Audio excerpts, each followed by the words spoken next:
पिछले कुछ दिनों से राहुल गांधी और दिल्ली के मुख्यमंत्री अरविंद केजरीवाल समेत तमाम नेता कोविड वैक्सीन के बूस्टर डोज दिए जाने की तारीख पूछ रहे थे। राहुल का कहना था कि जब वैक्सीन के बूस्टर डोज दिए ही जाने हैं तो देरी क्यों की जा रही है। इस पर नेशनल टास्क फोर्स ने कहा था कि सरकार की प्राथमिकता सबसे पहले एडल्ट लोगों के वैक्सीनेशन कार्यक्रम को पूरा करने की होगी। इसके लिए बनाया गया राष्ट्रीय तकनीकी सलाहकार समूह यानी कि NTAGI बूस्टर डोज के बारे में फाइनल पॉलिसी तय करेगा। ये भी कहा था कि बूस्टर डोज का निर्णय साइंटिफिक अप्रोच के साथ लिया जाएगा। राजनीतिक गलियारों से लेकर स्वास्थ्य और चिकित्सा जगत से जुड़े लोगों के बीच चल रही इस बहस पर भारत का रुख अब साफ हो गया है। 25 दिसंबर 2021 की रात पीएम मोदी ने राष्ट्र के नाम अपने संबोधन में इसे लेकर कुछ जरूरी घोषणाएं की, जिन्हें संक्षिप्त में जान लेते हैं। 3 जनवरी 2022 से 15 साल से लेकर 18 साल तक के किशोरों को वैक्सीन देना शुरू किया जाएगा। 10 जनवरी 2022 से हेल्थ केयर और फ्रंटलाइन वर्कर्स को भी प्रिकॉशन डोज देना शुरू किया जाएगा। 10 जनवरी 2022 से 60 वर्ष या उसके ऊपर के लोग जो दूसरी बीमारियों से जूझ रहे हैं वो भी अपने डॉक्टर की सलाह से प्रिकॉशन डोज ले सकेंगे। देश में बहुत जल्द ही नेजल वैक्सीन और DNA वैक्सीन शुरू की जाएगी। पीएम मोदी ने करीब 15 मिनट तक चले अपने संबोधन में देश के अस्पतालों में बेड और ऑक्सीजन की उपलब्धता को लेकर कई और बातें भी कहीं। अफवाहों से बचने को कहा, यह भी कहा कि कोरोना अभी गया नहीं है। दरअसल कोरोना के ओमिक्रॉन वेरिएंट के फैलने की रफ्तार भयावह रूप से काफी तेज है। डेल्टा वेरिएंट की तुलना में ये करीब 4 से 5 गुना तेजी से फैलता है। पिछले करीब 2 महीनों में ओमिक्रॉन साउथ अफ्रीका से शुरू होकर दुनिया के 100 से ज्यादा देशों में अब तक फैल चुका है। औपचारिक आंकड़ों के मुताबिक 1 लाख से ज्यादा लोग ओमिक्रॉन वेरिएंट से संक्रमित हो चुके हैं और इस वेरिएंट के चलते मौतों की सूचना भी लगातार आ रही है। प्रधानमंत्री मोदी ने अपने संबोधन में लगातार प्रिकॉशन डोज शब्द का इस्तेमाल किया, लेकिन जाहिर है ये 2 डोज के बाद लगाया जाने वाला बूस्टर डोज ही होगा ताकि पुराने वैक्सीनेशन के बाद घट रही इम्यूनिटी को बूस्ट किया जा सके, बढ़ाया जा सके। सरकार की हरी झंडी मिलने के बाद बूस्टर डोज लगा रहे 36 देशों की लिस्ट में अब भारत भी शामिल हो रहा है, लेकिन अभी ये वैक्सीनेशन प्रोग्राम सिर्फ हेल्थ केयर, फ्रंटलाइन वर्कर्स और 60 या उससे अधिक आयु के लोगों के लिए शुरू किया जा रहा है। हालांकि कुल जनसंख्या में से करीब 40% ऐसी है जिसे अभी दूसरा प्राइमरी डोज ही नहीं लग पाया है। ओमिक्रॉन से संक्रमण का खतरा उन्हें भी है। अब सबसे बड़ा सवाल ये कि देश दुनिया में बड़ी तादाद में जिन लोगों का प्राइमरी वैक्सीनेशन हो चुका है, ओमिक्रॉन उन्हें कैसे संक्रमित कर रहा है। दोनों डोज लगवा चुके लोग भी इसका शिकार हो रहे हैं और बीमार पड़ रहे हैं। सवाल उठ रहे हैं कि प्राइमरी वैक्सीनेशन क्या एक छलावा भर है? किस कंपनी के बूस्टर डोज लेना सही है? बूस्टर डोज पर एक्सपर्ट्स की राय क्या है? इन्हीं सवालों के जवाब सिलसिलेवार तरीके से समझने की हम आज कोशिश करेंगे। सबसे पहले आपको बताएंगे कि बूस्टर डोज की जरूरत क्यों है। WHO के मुताबिक कोविड-19 के नए मामलों में ज्यादातर ऐसे लोग हैं जिन्होंने वैक्सीन नहीं ली है, लेकिन एक बड़ी संख्या ऐसे लोगों की भी है जिनका वैक्सीनेशन हो चुका है। राहत की बात यह है कि ओमिक्रॉन से संक्रमित हो रहे वो लोग जो वैक्सीनेशन ले चुके हैं उनमें अनवैक्सीनेटेड लोगों की तुलना में कम गंभीर लक्षण दिखाई दिए हैं और ज्यादातर को अस्पताल जाने की जरूरत नहीं पड़ रही है। लेकिन बूस्टर डोज की जरूरत फिर क्यों है? इसके पीछे 2-3 तर्क हैं। WHO के मुताबिक संक्रमितों का नया डेटा इस बात के संकेत दे रहा है कि वैक्सीन लगवा चुके लोगों में कोविड-19 के खिलाफ वैक्सीन का प्रभाव वक्त के साथ कम हो रहा है। मेडिकल क्षेत्र की जानी मानी पत्रिका नेचर की एक रिपोर्ट के अनुसार तर्क ये है कि मॉडर्ना, एस्ट्राजेनेका, फाइजर और बाकी सभी वैक्सीन शुरुआत में कोरोना के उस वेरिएंट के लिए बनाई गई थी जो साल 2019 में चीन के वुहान से शुरू हुआ था।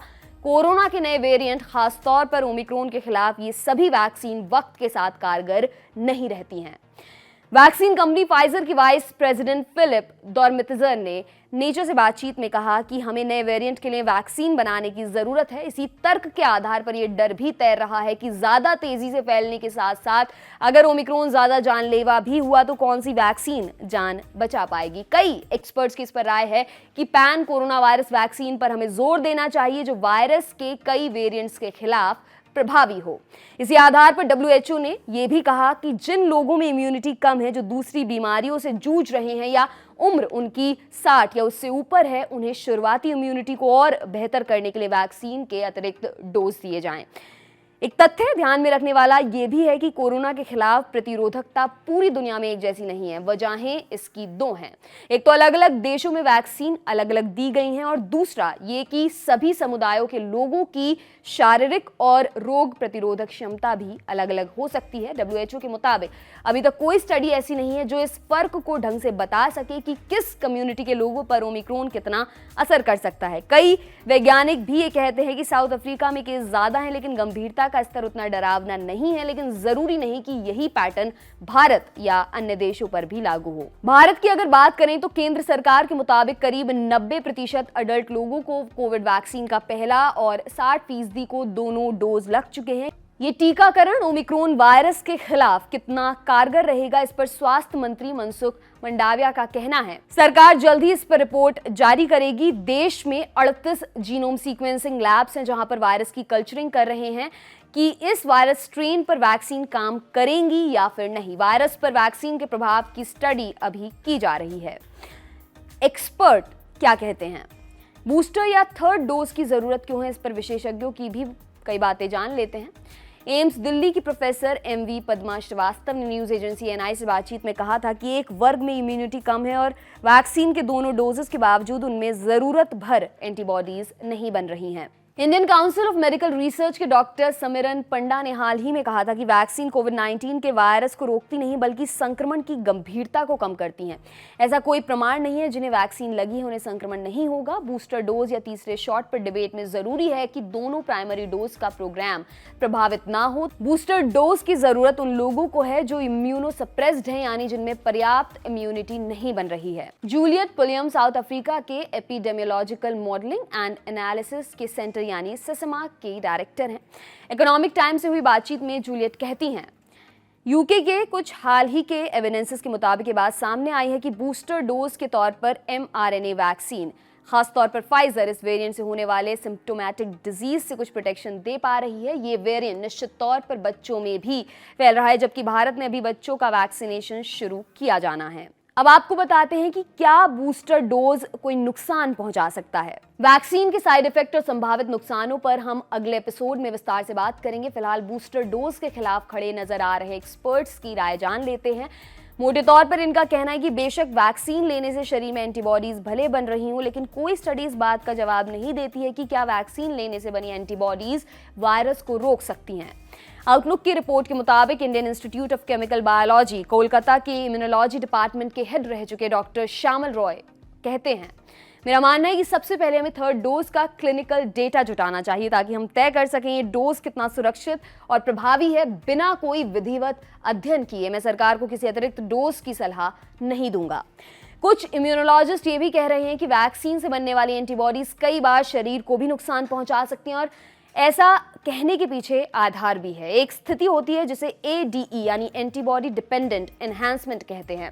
इस स्थिति में एंटीबॉडी संक्रमण वाले एंटीजन से लड़ने और उसे खत्म करने के बजाय और ज्यादा एंटीजन बनाने लगती है। मोटा माटी इसे समझें तो बीमारी लाने वाले कारकों की तादाद कम करने के बजाय और बढ़ने लगना। अब आपको बताएंगे कि कौन सा बूस्टर डोज सही है। बूस्टर डोज के पक्ष में खड़े स्वास्थ्य विशेषज्ञ इसे लेकर क्या सलाह देते हैं।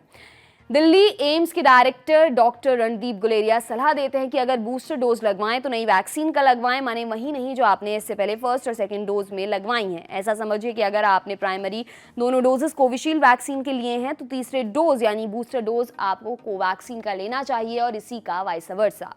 इसी तरह की बात ICMR की एक स्टडी में भी सामने आई। ये कहा गया कि वैक्सीन की मिक्स डोज लेना सुरक्षित तो है, ज्यादा कारगर भी है। मिक्स डोज माने पहले अगर कोवैक्सीन की एक डोज ली है तो बाद में कोविशील्ड की डोज लेना ज्यादा कारगर रहेगा। मेदांता हॉस्पिटल के डॉक्टर नरेश त्रिहन के मुताबिक भी इम्यूनिटी बढ़ाने और वायरस के खिलाफ लड़ने के लिए बूस्टर डोज जरूरी है।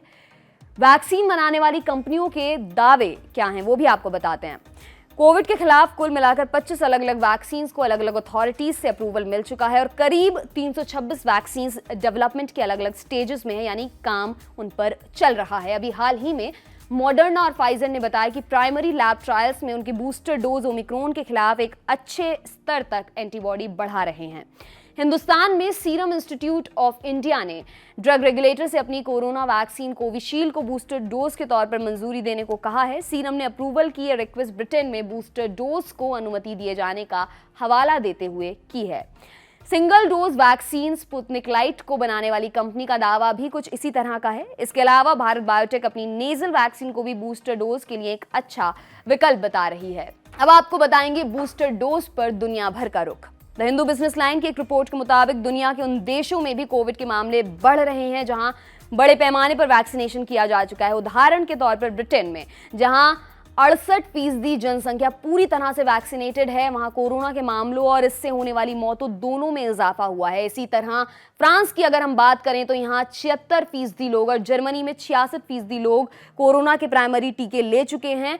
वहां भी कोरोना के नए मामले और होने वाली मौतों की रफ्तार साप्ताहिक आधार पर बढ़ रही है। इन देशों के आंकड़े इसलिए और चौंकाने वाले हैं क्योंकि यहाँ बहुत तेजी से बूस्टर डोज लगाया जा रहा है। जर्मनी, ऑस्ट्रिया, कनाडा, फ्रांस सहित कुल 36 देश ऐसे हैं जहां अब तक करोड़ों बूस्टर डोज दिए जा चुके हैं और इन देशों की इस लिस्ट में सबसे ऊपर है अमेरिका, जहां 1 करोड़ 20 लाख से ज्यादा बूस्टर डोज अब तक दिए जा चुके हैं। 12 दिसंबर 2021 से अमेरिका में तो 16 और 17 साल के किशोरों को भी कोरोना वैक्सीन दिया जाना शुरू कर दिया गया है। फिर भी यहां पर हालत बेहद खराब है। अमेरिका के साथ साथ बाकी देशों के लिए सबसे डरावनी बात यह है कि यहां 73% से ज्यादा केस ओमिक्रॉन वेरिएंट के ही हैं और बूस्टर डोज के बावजूद भी मौतें लगातार जारी हैं। बूस्टर डोज की लिस्ट में अमेरिका के बाद तुर्की दूसरे नंबर पर है। यहां भी करीब 1 करोड़ 20 लाख बूस्टर डोज दिए जा चुके हैं और इसके बाद आते हैं चिली, इजराइल और फ्रांस। बूस्टर डोज देना कितना प्रासंगिक है, सही रहेगा या गलत, इस पर एक मत राय नहीं है। एक्सपर्ट्स अभी और स्टडीज और फिर एक सही निष्कर्ष तक पहुंचने की बात कह रहे हैं, वरना आम जनता को तो लगा था कि दोनों डोज ले लिए, अब कोरोना हमारा बाल भी बांका नहीं कर सकता, लेकिन ओमिक्रॉन ने ये सारे भ्रम तोड़ दिए हैं। आपके लिए तमाम जानकारी इकट्ठा की है हमारे साथी शिवेंद्र ने। मेरा नाम है दिव्यांशी। देखते रहिए दी लल्लन टॉप। शुक्रिया।